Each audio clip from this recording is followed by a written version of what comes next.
Puji Tuhan, kelas Hermeneutika STT RMK. Hari ini kita akan membahas topik tentang apokaliptik. Apa itu apokaliptik? Nah, apokaliptik dari etimologinya atau akar katanya, apokaliptik itu dari kata apokalipsis.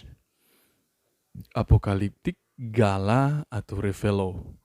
Nah, revelo itu dari serapan bahasa Inggris, revelation. Artinya mengungkapkan. Saudara juga bisa lihat di dalam slide ada juga kata lighten, yaitu menerangi. Ada juga kata appearing, muncul terlihat. A disclosure of truth, penyingkapan. Concerning things before unknown, mengenai hal yang belum diketahui. Use of even, by which things or state or person hitherto withdrawn from view visible to all manifestation. Digunakan untuk peristiwa baik atau keadaan orang sekarang ini yang mengeluarkan dari gambaran nyata dari manifestasi atau penglihatan. Jadi seseorang yang melihat sesuatu, yang dinyatakan sesuatu itu apokalipsis atau apokaliptik atau gala dalam Ibrani, revelo, diterangi, disingkapkan, dibukakan. Seperti sebuah tirai yang tertutup lama dan dibukakan tirainya dan kita bisa melihat. It's not about zong, ini bukan tentang zong, tetapi soal kebenaran. Seperti kepalan tangan yang mengunci sesuatu dan seorang anak kecil takkan mampu membukanya selain orang tuanya mengizinkan membuka tangannya. Itu adalah reveal, membukakan. Apokalipsis adalah tersingkapnya, terbukanya satu selubung yang tertutup. Nah, lalu dari mana asal-usul apokaliptik itu sendiri? Sebenarnya secara umum ini menunjuk kepada satu konsep berpikir, konsep-konsep yang tertulis dalam literatur-literatur yang bertumbuh subur di zaman Alkitab 2 sebelum Masehi sampai 1 Masehi, sehingga ini akhirnya jadi populer di dunia Yahudi. Baru akhirnya masuk komunitas Kristen. Artinya ada di celah antara perpindahan dari perjanjian lama kepada perjanjian baru. Dari sensus penduduk Kaisar Agustus dan zaman kegelapan 400 tahun, di mana saat itu bertumbuh subur konsep berpikir apokaliptik ini. Jadi ada juga contoh-contoh kitab sebenarnya apokaliptik kalau menjadi gambaran bagi kita.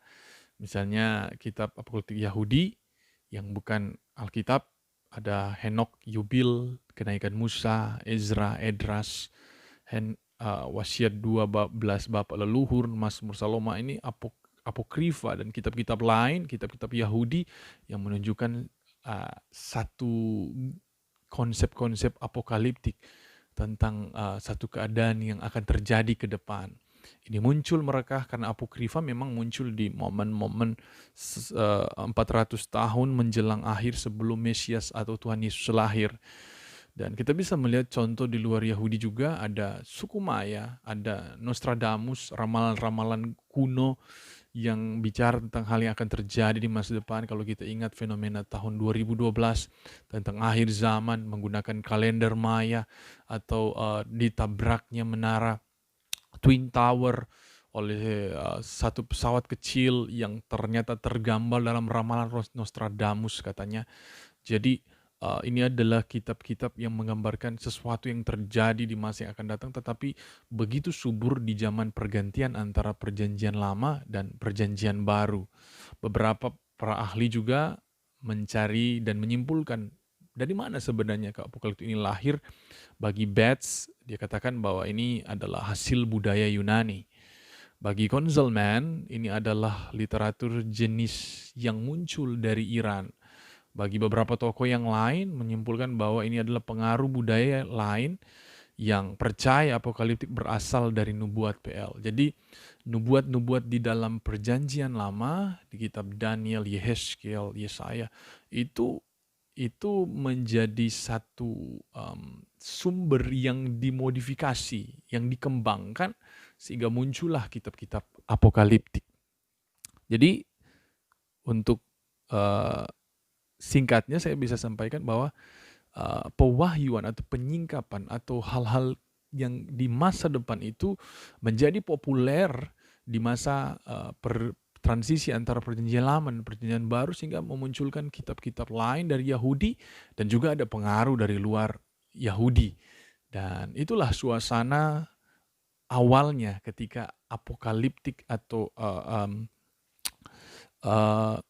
ilmu tafsiran dari apokaliptik, hermeneutik, buku-bukunya, kitabnya, sumbernya itu muncul atau lahir atau berkembang. Sebenarnya sudah ada sejak dahulu, tetapi dia menjadi sangat populer di masa sebelum Tuhan Yesus dan pasca Tuhan Yesus, ya.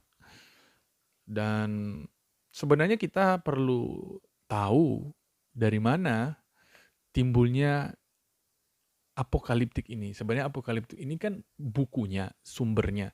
Tapi sumbernya ditulis oleh kaum apokaliptik. Jadi mereka menyebutnya kaum apokaliptik atau orang-orang yang fokus perhatiannya kepada hal-hal apokalipsis atau apokaliptik.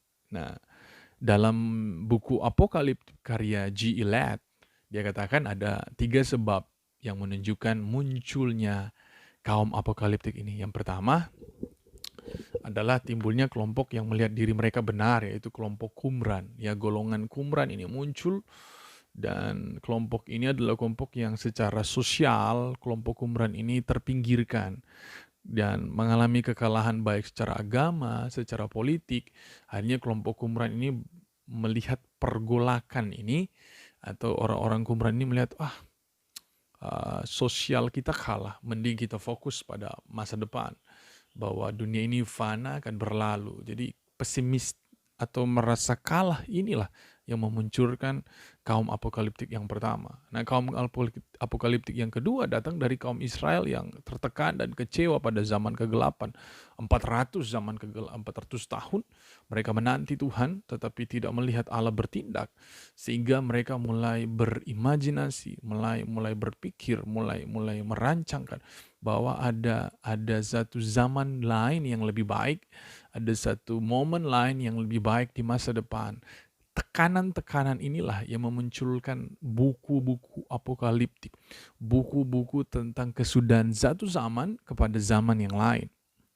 Nah, yang kelompok yang ketiga melihat karena tidak ada lagi nubuat, tidak ada lagi nabi yang berbicara, maka penulis-penulis ini mulai menulis tanpa pewahyuan ilahi. Maka muncullah kitab-kitab di luar kebenaran atau sedikit melenceng dari apa yang benar atau termodifikasi atau berkembang dari kitab-kitab yang ada di zaman perjanjian lama. Nah, berikutnya itu sebab timbulnya. Nah, kalau berikutnya kita lihat ada ciri-ciri dari apokaliptik. Literatur apokaliptik secara umum sebenarnya ada ciri-cirinya, ya. Kan tadi sudah bicara asal mulanya, asal katanya, tapi kita perlu lihat dari mana atau apa sih yang bisa membuat kita jadi memahami ini punya ciri apokaliptik. Nah, yang pertama dia punya ciri eskatologis. Kita semua sudah sedikit banyak mendengar tentang eskatologis. Eskatologis itu berfokus pada hal yang masa depan. Nah, penubuatan hal-hal yang masa depan berbeda dengan nubuat yang nabi yang tidak mengharapkan hal masa kini tapi fokus pada peristiwa masa depan. Artinya mereka tidak lagi enjoy dengan keadaan zaman ini dan mereka fokus pada masa depan. Jadi punya gaya eskatologis dan memang benar dalam apokaliptik itu selalu bicara hal-hal yang akan terjadi di depan. Yang kedua, dia punya ciri secara umum baik biblikal dan non biblikal, dualistis, yaitu bukan hanya dualistis Allah dan setan, bahwa ada pemahaman dualisme, ada baik, jahat, gelap, terang, Allah, setan. Ya, tapi dualitas dunia, di mana ada dunia ini dan dunia yang akan datang. Di sisi lain, ini masih bersifat monoteisme atau mempercayai satu Allah, tetapi mereka mempercayai bahwa ini ada dunia ini, dunia akan datang, dunia yang ini, dunia fana, dunia kekal, ya, dimensi ini, dimensi yang akan datang. Nah, ini dualistis, gayanya itu dualistis. Selalu melihat membanding-bandingkan antara yang satu dan yang lain. Dan dia punya ciri determinisme. Determinisme adalah bahwa Tuhan sudah menentukan akhir segala sesuatu. Karena latar belakang ini membuat mereka pesimis dan berharap kemenangan atas kejahatan dari Allah saja. Berbeda dengan nubuatan yang bersifat pembaca yang berbalik kepada Allah. Ya, peran pembaca yang berbalik kepada Allah, maka karena dia melihat determine of God atau Tuhan Allah menentukan keadaan, kejadian yang akan datang, maka kita tetap fokus saja dengan apa yang ada di depan saja. Kita pesimis saja dengan keadaan zaman ini karena sudah ditentukan untuk hancur, untuk binasa, untuk hidup dalam kejahatan dan semacamnya. Jadi apokaliptik umum ini punya ciri seperti ini. Dia mirip dengan biblikal, secara biblikal, tetapi secara umum dia punya gaya yang sama, eskatologis, tetapi dia bersifat dualistis, yang mempercayai ada dunia ini, dunia akan datang. Dan dia pesimis karena melihat penentuan Allah. Nah, berikutnya, di sisi lain, dia punya sifat yang esoterik. Apa itu esoterik? Bersifat terbatas, bersifat yang hanya khusus diwahyukan oleh Allah. Bersifat tidak langsung dalam pemberian wahyu atau bisa digunakan perantara semisalnya malaikat. Jadi karena sifatnya yang terbatas bagi mereka, ini hanya bisa diwahyukan oleh Allah langsung. Ya, itu punya ciri dari apokaliptik secara umum. Nah, bentuk penulisannya berbeda dengan nabi yang bernubuat. Dicatat kemudian hari, apokaliptik langsung menulis pewahyuannya.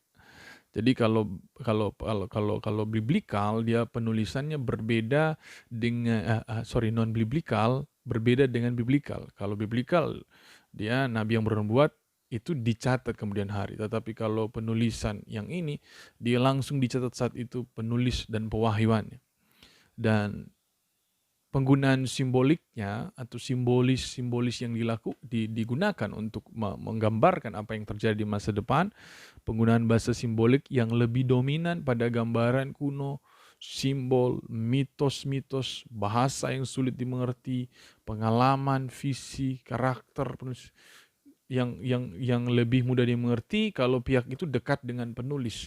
Jadi kalau membaca apokaliptik secara umum, kita akan sulit untuk memahami secara mendalam apa maksud dari yang ditulis ini, karena biasanya dia menggunakan kepercayaan, mitologi, mitos, pengalaman secara pribadi dari penulis, maka kita perlu dekat dengan penulis. Nah, itu apokaliptik umum atau apokaliptik yang non-biblikal, yang tidak ada dalam Alkitab. Dan biasa mereka menggunakan nama samaran, menggunakan nama agung zaman kuno. Ya, saya katakan tadi ada Nostradamus, ada juga suku Maya, ada juga kitab-kitab Tobit, ya, Yubit, dan yang lain-lain dari kitab apokrifa yang menunjukkan adanya penulisan apokaliptik secara umum. Maka kita perlu memperhatikan hal-hal ini. Jadi dia punya ciri eskatologis seperti Alkitab, tapi dia bersifat dualistis.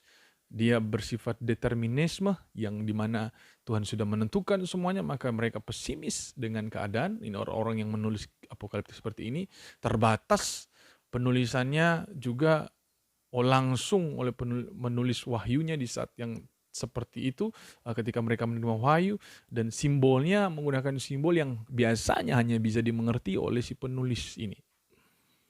Ya. Baru mereka menggunakan nama samaran, bukan nama asli yang sering mereka gunakan. Nah,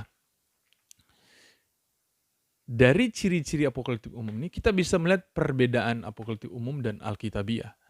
Nah, Alkitab yang bersifat apokaliptik itu misalnya Daniel, Wahyu, Yesaya, Ezra, ya, dan Yoel, Zakaria, Markus, 1 Korintus, 2 Tesalonika. Nah, dalam hal ini ada perbedaan dengan apokaliptik di luar Alkitab. Kalau tadi secara umum ya kita lihat itu, kalau kitab-kitab yang bicara tentang ramalan masa depan punya 7 poin seperti itu, gambaran seperti itu, ciri seperti itu. Tetapi kalau yang di dalam Alkitab, apokaliptik Alkitab tidak hilang kesadaran akan statusnya sebagai nabi. Jadi yang menulis ini sadar bahwa dialah nabi Tuhan. Dia adalah seorang yang menjadi perantara suara Tuhan untuk dia tulis, ya. Tetapi kalau yang non Alkitabiah, ya, atau secara umum mereka kadang-kala tidak tahu mereka ini siapa, atau tidak menulis mereka statusnya apa gitu. Nah, Alkitabiah apokaliptiknya menggunakan nama asli, misalnya Yohanes akan menulis bahwa dialah yang menulis kitab Wahyu. Nah, dibandingkan dengan pandangan dari apokaliptik umum yang pesimis dengan dunia masa kini, Apologetik Alkitabiah lebih seimbang. Seimbangnya apa? Mereka mungkin sudah menyadari bahwa dunia ini fana akan berlalu, tapi mereka punya pengharapan akan masa depan. Ini membuat penulisnya lebih seimbang dalam menulis. Pandangannya tidak pesimis. Kalau orang di luar Kristus, di luar pewahyuan Allah, dia tahu dunia akan lenyap, tapi mereka pesimis. Ada banyak orang yang melihat dunia ini akan lenyap berlalu, maka mereka hidup semaunya mereka. Yang keempat, apokaliptik umum melihat zaman sekarang jahat tanpa makna, tanpa arah. Tapi Alkitab melihat Allah sebagai pekerjaan yang penebusan, yang penuh pengharapan. Jadi bagi orang-orang apokaliptik umum, mereka menulis dan pesimis, merasa dunia ini akan berlalu, berakhir, it will be end. Dan kalau kaum ateis, lebih lagi yang menganggap Tuhan tak ada, dunia akan berlalu, semua akan habis, mereka tak melihat pengharapan. Akhirnya mereka hidup semaunya mereka. Tetapi orang-orang yang melihat apokaliptik dalam Alkitab, mereka akan melihat pengharapan, langit bumi yang baru, Yerusalem baru, ya kan? Dan yang terakhir, apokaliptik Alkitabiah itu bersifat nubuat yang menekankan nasihat moral dan kehidupan. Walaupun dia bicara tentang masa depan, kita bisa juga mendapatkan nasihat moral, hal-hal kehidupan yang membantu kita tetap hidup dalam dunia ini. Sekalipun kita sudah tahu dunia ini akan berlalu, kita tetap hidup sewajarnya, sebaiknya, sesuai dengan kodrat dan kebenaran firman. Ada orang kan yang di kitab Tesalonika, kalau mereka tidak bekerja jangan beri makan. Kenapa? Karena mereka sudah tahu dunia akan lenyap, mereka berhenti bekerja. Tapi Paulus katakan, jalani saja hidup dengan pengertian dan pengetahuan akan kebenaran, bahwa dunia ini akan berlalu dan dunia yang akan datang akan diberikan oleh Tuhan.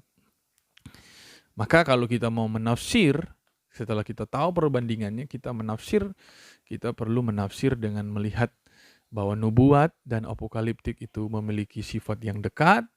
Apokaliptik biblikal banyak membicarakan ajaran eskatologis atau tentang akhir zaman. Ya, kalau mau menafsir kita perhatikan, pasti kalau apokaliptik ada hubungannya dengan ajaran akhir zaman. Nah, perlu memperhatikan ciri yang penuh simbol dan aspek historis. Artinya lihat secara sejarah, Yohanes maksudnya apa? Daniel maksudnya apa? Yeskiel maksudnya apa? Ada simbol-simbol yang kita bisa paham dengan menggunakan Alkitab juga. Perhatikan konteks tentunya dari masa saat kitab ditulis, karena Yohanes menulis untuk orang yang ada di zaman itu. Tetapi itu bicara tentang akan apa yang terjadi di masa depan. Perhatikan juga bahasa kiasan yang mereka gunakan, seringkali penuh perasaan, dengan perasaan yang dipenuhi dengan rasa kagum mungkin, heran mungkin, bingung mungkin, maka ditulislah sastra-sastra yang perlu kita cari paham, cari memahami. Yang terakhir, perhatikan bagian paralel, hubungan antara nubuat PL dan sastra apokaliptik di Perjanjian Baru. Itulah yang dapat saya sampaikan tentang materi apokaliptik, bagaimana kita melihat menafsir dengan memperhatikan dengan baik ciri-ciri apokaliptik dalam Alkitab, dan juga melihat bagaimana apokaliptik ramalan atau gambaran masa depan di luar Alkitab. Ya, banyak sekali kontroversi, banyak sekali sumber-sumber YouTube yang bicara tentang akhir zaman, tentang kesudahan zaman, tentang kegenapan zaman. Tetapi banyak dari mereka menggunakan pemahaman, pemikiran duniawi, dan pemikiran yang sesat. Perlu sekali kita berhati-hati dalam menafsir dan memahami bahwa Alkitab menjadi dasar, menjadi standar untuk kita melihat tentang hal yang akan terjadi di masa yang akan datang. Kiranya ini dapat memberkati. Tuhan Yesus bersama kita semua, dan hikmat Tuhan kiranya ada di dalam kita semua. Terima kasih atas perhatiannya. God bless.